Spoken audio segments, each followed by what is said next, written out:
नमस्कार, मैं रीनू यादव आप सभी दर्शकों का अन्नदाता कार्यक्रम में स्वागत करती हूं। किसान बहुत परिश्रमी होते हैं। वे खेतों में जी तोड़ मेहनत करते हैं। जो अनाज, फल और सब्जियां उगाते हैं, हमारे देश की अर्थव्यवस्था का लगभग समूचा भार उन्हीं के कंधों पर ही है। ऐसे ही भारतीय किसानों को खेतीबाड़ी से जुड़ी बहुत सी नई, रोचक और लाभकारी जानकारियां देने के लिए हर रोज सुबह हम आपके साथ आते हैं। तो चलिए कार्यक्रम शुरू करने से पहले देखते हैं क्या है आज के अन्नदाता में। एलोवेरा की करें उन्नत तकनीक से खेती।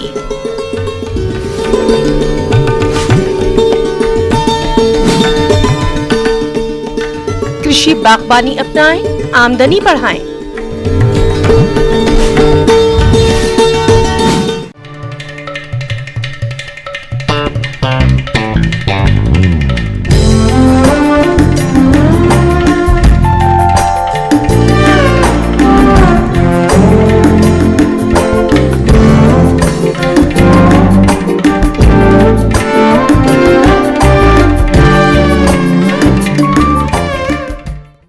अपने प्रदेश के किसानों का रुझान औषधीय फसलों की खेती की ओर तेजी से बढ़ रहा है और इन औषधीय फसलों के अंतर्गत बात करें एलोवेरा की, जिसे ग्वारपाठा भी कहते हैं, जिसकी खेती करके प्रदेश के बहुत से किसान भाई अच्छा लाभ कमा रहे हैं। अगर आप भी एलोवेरा की खेती करना चाहते हैं तो किन किन बातों का खास ख्याल रखें, आइए जानते हैं कृषि विज्ञान केंद्र अमरकंटक अनूपपुर के विषय विशेषज्ञ योगेश राजपूत से।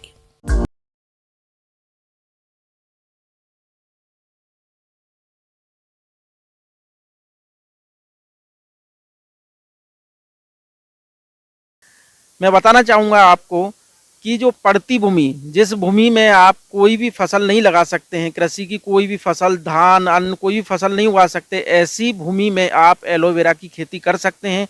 और एलोवेरा की खेती करके नहीं आप बहुत अच्छी आमदनी उससे प्राप्त कर सकते हैं। तो किसान भाइयों, ये बहुत ही अच्छी फसल है जो बंजर ज़मीन में भी आपको लाभ दे रही है। तो मैं बताना चाहूँगा कि किसान भाई एलोवेरा की खेती कैसे करें। किसान भाइयों, ग्वारपाठा या एलोवेरा की व्यावसायिक खेती शुष्क क्षेत्रों से लेकर सिंचित मैदानी क्षेत्रों में की जा सकती है, परंतु आज ये देश के सभी भागों में उगाया जा रहा है। इसकी सबसे बड़ी खासियत ये है कि इसे बहुत ही कम पानी और अर्ध शुष्क क्षेत्र में भी आसानी से उगाया जा सकता है।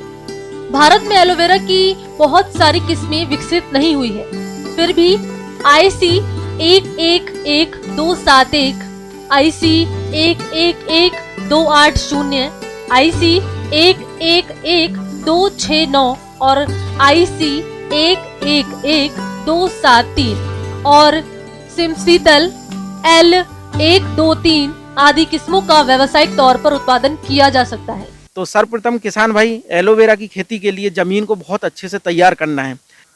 खेत की जो पड़ती भूमि है उसकी गहरी जुताई करनी चाहिए। गहरी जुताई करेंगे, उसके बाद में देखना है कि कहीं ऐसी जगह तो नहीं है जहाँ जल भराव की समस्या हो।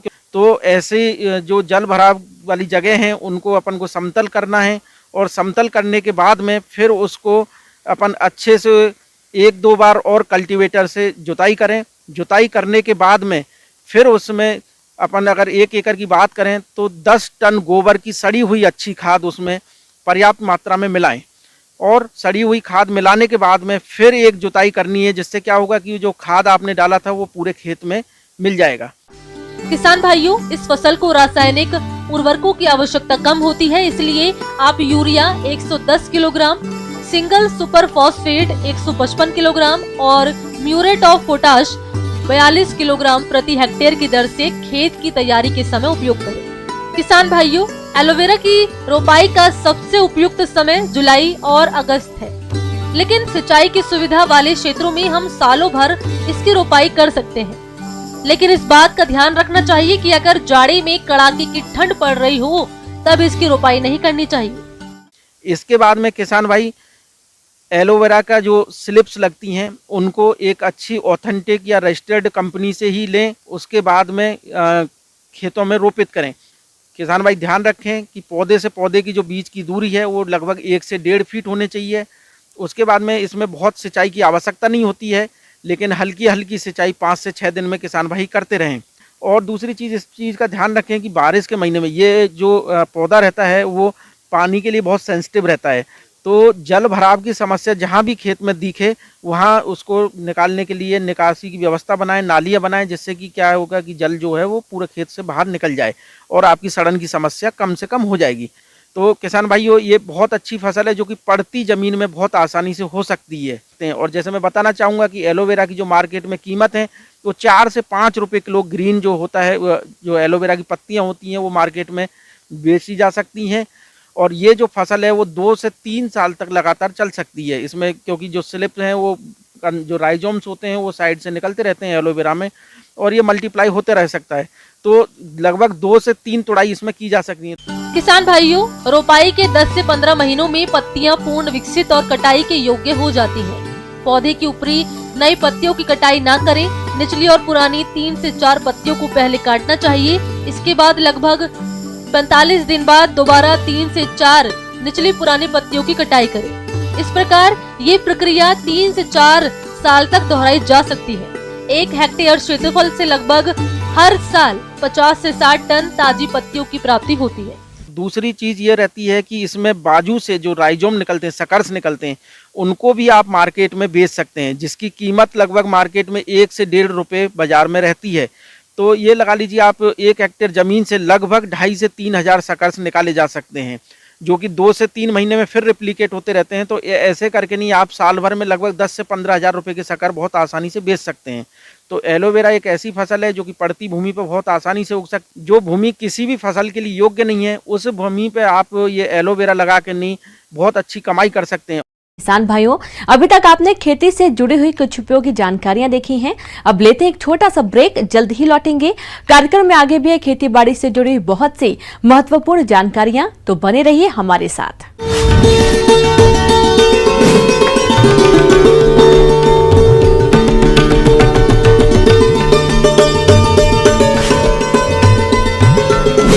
देना होगा सिर्फ न्यूज़ 18 मध्य क्षेत्र के हर मसले का।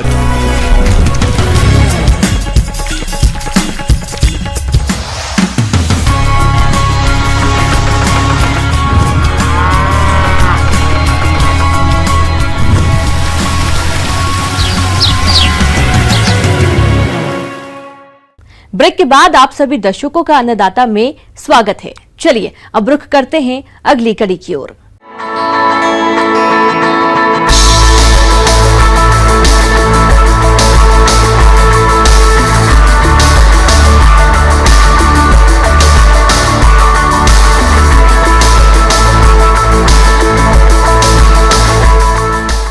बहुत से किसान भाई अपने खेतों में विभिन्न तरह की फसलें लगाकर अच्छी आमदनी प्राप्त करते हैं, लेकिन कुछ किसान ऐसे भी हैं जो कम एरिया में अधिक लाभ कमाने के लिए फलदार पौधों की बागबानी के साथ साथ कई तरह की फसलें भी उसी खेत में उगाते हैं, जिससे कि लागत कम लगती है और मुनाफा अधिक मिलता है।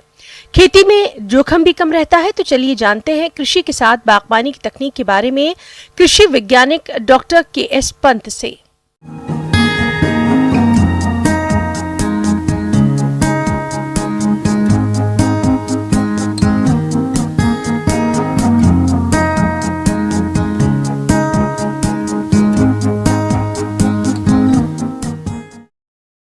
जहाँ हम खड़े हैं ये हमने एक मॉडल तैयार किया है और इसको जो है जो धन दिया गया है, पैसा दिया गया है, वो NAHEP IDP के तहत ICR द्वारा दिया गया है, वर्ल्ड बैंक से। और इसमें हमने ये मॉडल तैयार किया है। ये मॉडल है एग्री हॉर्टिकल्चर मॉडल। इसमें जो घटक हैं वो दारू के रूप में और अलग अलग तरह की जो हमारी फील्ड क्रॉप्स हैं वो हमने तैयार की है। किसान भाइयों, कृषि बागवानी के अंतर्गत फल वृक्षों के बीच में खाली पड़ी जगह पर आप कम अवधि में तैयार होने वाली फसलों को लगा सकते हैं, जिससे कि आप फल वृक्षों के साथ अंतर्वर्तीय फसल के रूप में अतिरिक्त आय कमा सकते हैं। ये मॉडल हमने पिछले साल ही विकसित किया है। पिछले साल 22 मार्च 2020 को हमने यहाँ फर्स्ट JCB चलाया था और जो आप देख रहे हैं जो प्लांटेशन की है वो अगस्त महीने में हमने प्लांटेशन की थी। यहाँ हमने वन महोत्सव मनाया था और इस मॉडल में जो है 584 दाड़ू के पौधे जो हैं वो हमने लगाए। अब इसकी कैसे लगाए हैं, तो जैसे आप देख रहे हैं कि सॉइल ज़्यादा अच्छी नहीं है, तो हमने इसके लिए एक ट्रेंच सिस्टम जो प्लांटिंग का होता है, जो सॉइल वर्किंग टेक्निक जिसको हम बोलेंगे, वो ट्रेंच सिस्टम हमने इसको अडॉप्ट किया है। तो ट्रेंच की जो विड्थ है वो 1 मीटर रखी हुई है और जो इसकी डेप्थ है ट्रेंच की वो 3 फीट है। और उसमें हमने गोबर की खाद और रेत सैंड डाला हुआ है, क्योंकि ये जो हमारी सॉइल है क्ले टाइप की सॉइल है, कॉम्पैक्ट सॉइल है और ये जल्दी सूखती है और जल्दी गीली हो जाती है। तो इसको एक लेवल करने के लिए, इसको अच्छा बनाने के लिए हमने सैंड और FIM का मिक्सचर बनाया है। और एक पौधे से दूसरे पौधे की दूरी जो है 2 मीटर के बीच में है और एक रो से दूसरी रो के बीच में, मीन्स एक पंक्ति से दूसरी पंक्ति की दूरी जो है 4 मीटर रखी है। तो इस तरह हमारे पास जो है 584 पौधा हमने वाइल्ड पॉमग्रेनेट का लगाया है। जैसा कि आप देख रहे हैं कि ये मॉडल अभी विकसित हो रहा है और जो हमारे वाइल्ड पॉमग्रेनेट के पौधे हैं, जैसा कि 5 या 6 साल में इसमें बीरिंग आती है और ये कंटिन्यू करता है अपना प्रोडक्शन 30 साल तक। जब ये फुल ग्रोन प्लांट होता है तो एक पौधे से हमारे को 80 और 90 के किलो के करीब जो है फ्रूट मिलता है। तो फ्रूट से 60 और 40 के बीच में जो है अनारदाना का रेशो रहता है। तो जैसे एक पौधे से किसान जो है 4 या 5 किलो अनारदाना जो है आराम से ले सकता है। और जो अनारदाने का भाव है वो 500 से 600 किलो के करीब जो है वो 1 किलो का भाव रहता है। तो अगर 500 रुपये किलो के हिसाब से जो है अनारदाना बिक रहा है तो किसान एक पौधे से जो है 2000 रुपये कमा सकता है। तो इस तरह हमारे पास 584 पौधे हैं। तो आप अंदाज़ा लगा सकते हैं कि किसान की आमदनी जो है वो कैसे बढ़ सकती है। किसान भाइयों, अगर आप कृषि बागवानी को अपनाना चाहते हैं तो आपको सबसे पहले अपने क्षेत्र की जलवायु और मिट्टी के अनुसार फल वृक्षों और अंतर्वर्तीय फसल के रूप में ली जाने वाली फसलों के चयन पर विशेष ध्यान देना होगा। तो आप कृषि बागवानी के तहत कौन कौन से फल वृक्षों और फसलों का चयन करते हैं, आइए जानते हैं। साथ में जैसे इनिशियल स्टेज में जब डेवलपमेंट चली है, अभी जो हमारे पौधे हैं छोटे हैं, इनमें फ्रूटिंग नहीं हो रही है, तो उस वक्त हमें जो स्पेस है उसको यूटिलाइज करना है और उसके लिए हम क्रॉप्स का चयन करें और कौन सी क्रॉप लगानी है हमने जो शॉर्ट रोटेशन जिसकी कम अवधि में तैयार होती है, जैसे कि वेजिटेबल क्रॉप्स है, कैश क्रॉप हम बोल सकते हैं। तो आप देख रहे हैं इसमें हमने मूली लगाया है, इसमें हमने धनिया लगाया है, मटर लगाया है, मेथी लगाया है, सरसों लगाया है। तो इसी छोटी सी अवधि में 1 साल के पीरियड में हमने जो है इस छोटे से टुकड़े से 25,000 रुपये अब तक जो है वो कमा लिया है।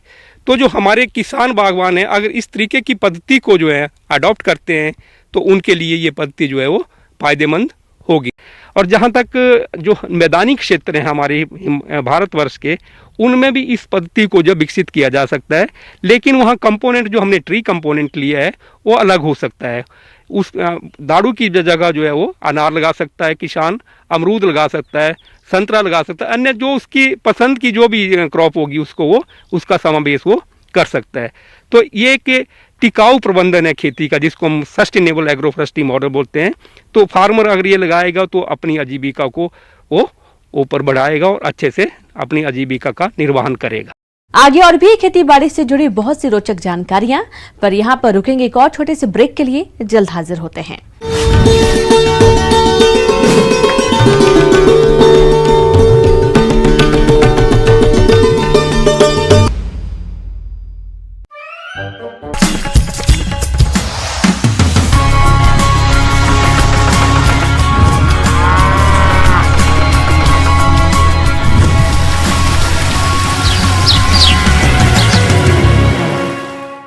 ब्रेक के बाद एक बार फिर से आप सभी दर्शकों का अन्नदाता कार्यक्रम में स्वागत है। बढ़ते हैं अगली प्रस्तुति की ओर।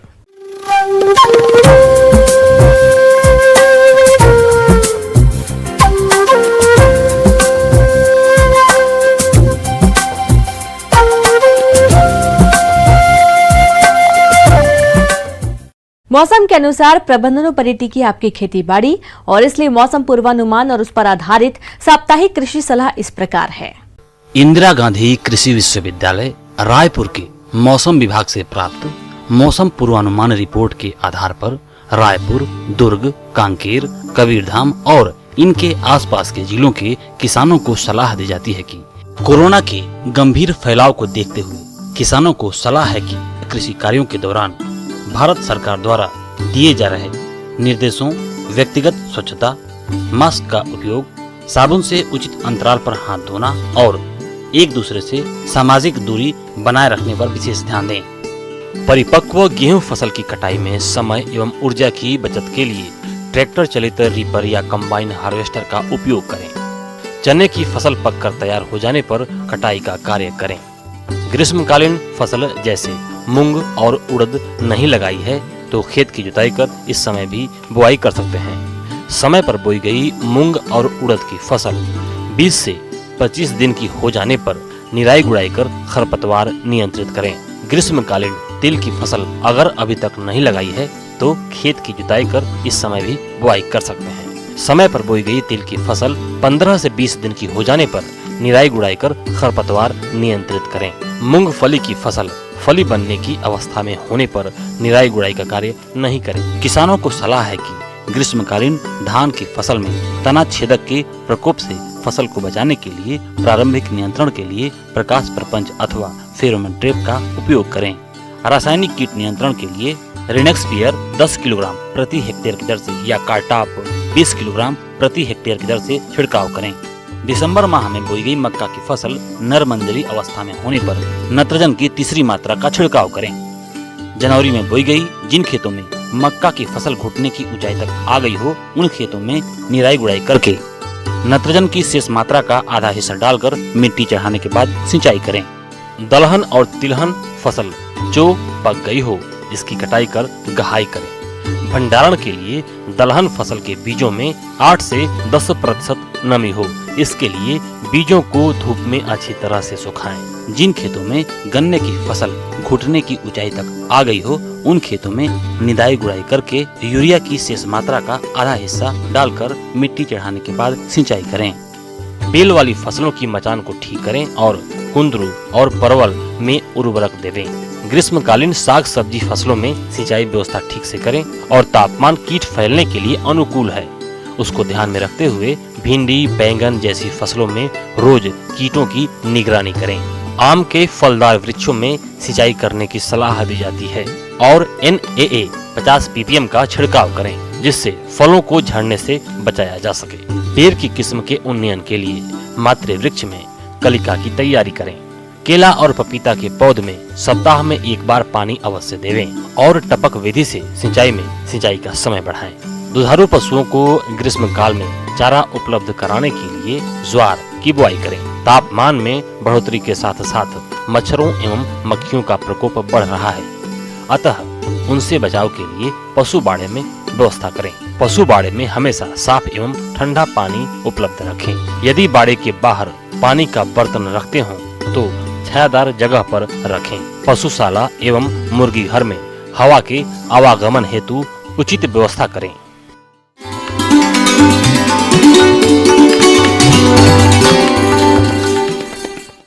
अन्नदाता हेल्पलाइन निःशुल्क फोन संपर्क सेवा के माध्यम से आपके द्वारा पूछे गए प्रश्नों में से एक या दो महत्वपूर्ण प्रश्न को हम अपने कार्यक्रम में शामिल करते हैं और इसी के तहत आज का चयनित प्रश्न और उसका जवाब इस प्रकार है। अन्नदाता निःशुल्क फोन संपर्क सेवा के माध्यम से पूछे गए प्रश्नों में से आज हमने जिस प्रश्न को कार्यक्रम में शामिल किया है उसे पूछा है ग्राम समदपुर, जिला इंदौर के कृषक स्वरूप सागर ने। यह गर्मी के मौसम में बकरियों की देखरेख और प्रबंधन के बारे में जानकारी चाहते हैं। तो स्वरूप सागर जी, आपकी जानकारी के लिए प्रस्तुत है कार्यक्रम का ये अंश।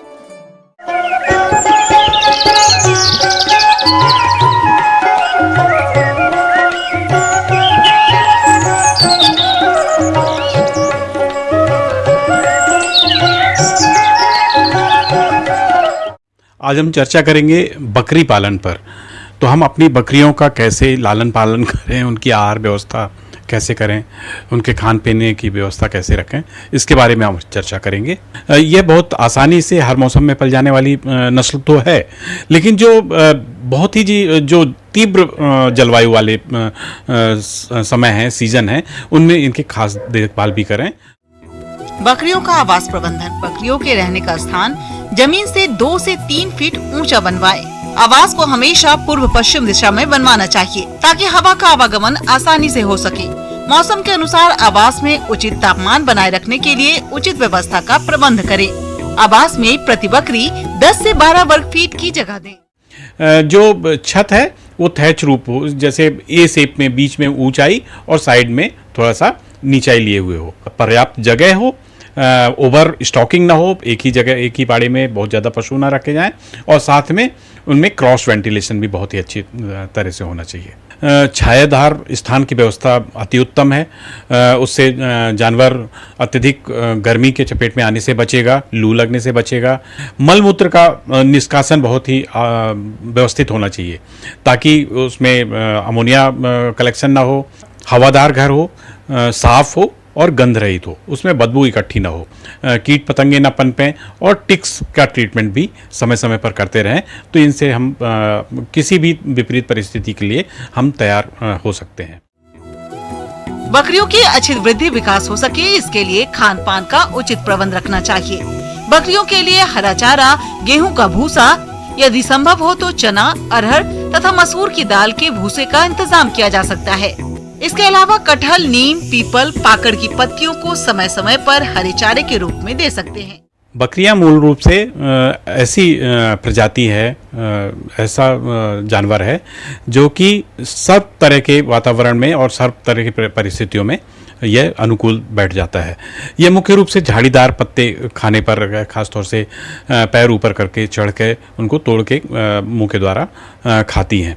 ये अगर हम सूखा चारा, भूसा, घास, इन सबको अगर पेड़ पौधों की पत्तियों या फलीदार दाने वाले जो हरी घास है उनके साथ 1 और 1 के अनुपात में दे दें तो ये इस विशेष पशु के लिए, बकरी के लिए रुचिकर भी होता है और साथ में उसके लिए बैलेंस डाइट का काम करता है। बकरियों की अच्छी बढ़वार के लिए संतुलित आहार देना चाहिए।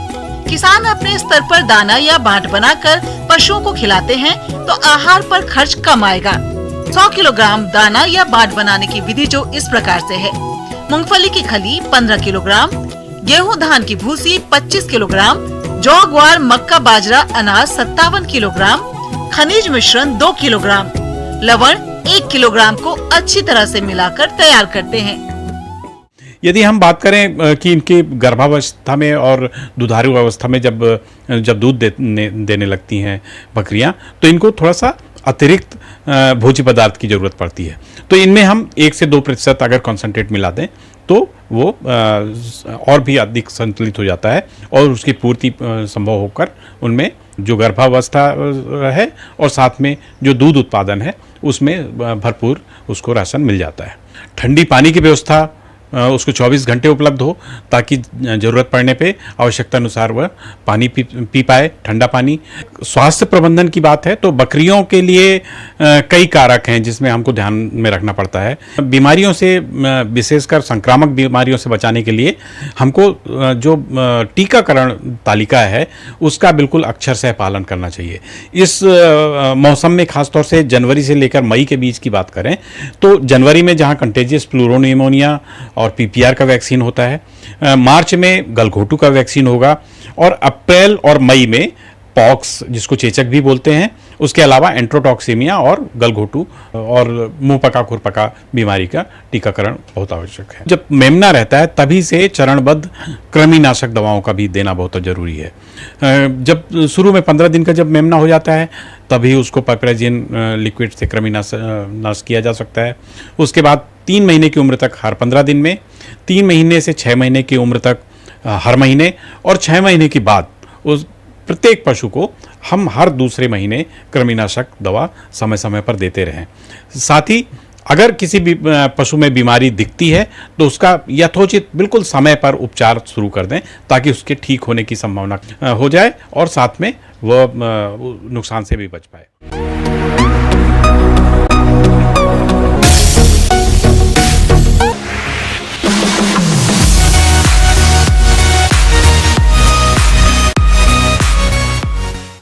आइए अब एक नजर डालते हैं राज्य के कुछ चुने हुए मंडियों के प्रमुख फसलों के बाजार भाव पर।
किसान भाइयों, अन्नदाता आपकी सेवा के लिए संकल्परत है। कृषि संबंधित समस्या एवं सुझावों के लिए आप हमें इस पते पर संपर्क कर सकते हैं। प्रोड्यूसर अन्नदाता news 18 Madhya Pradesh Chhattisgarh, Ramoji film city, Hyderabad 501512। साथ ही आप हमें ईमेल भी कर सकते हैं। हमारा ईमेल है p18annadatamp@nw18.com। और इसके अतिरिक्त आप हमें निःशुल्क हेल्पलाइन नंबर 180041922155 पर सोमवार से शनिवार सुबह 10 से शाम 4 बजे के बीच संपर्क कर सकते हैं। किसान भाइयों, अब समय हो रहा है आपसे विदा लेने का, तो हमारी अन्नदाता टीम को दीजिए इजाजत। कल फिर आपसे मुलाकात होगी कृषि संबंधित कुछ और महत्वपूर्ण जानकारियों के साथ। नमस्कार।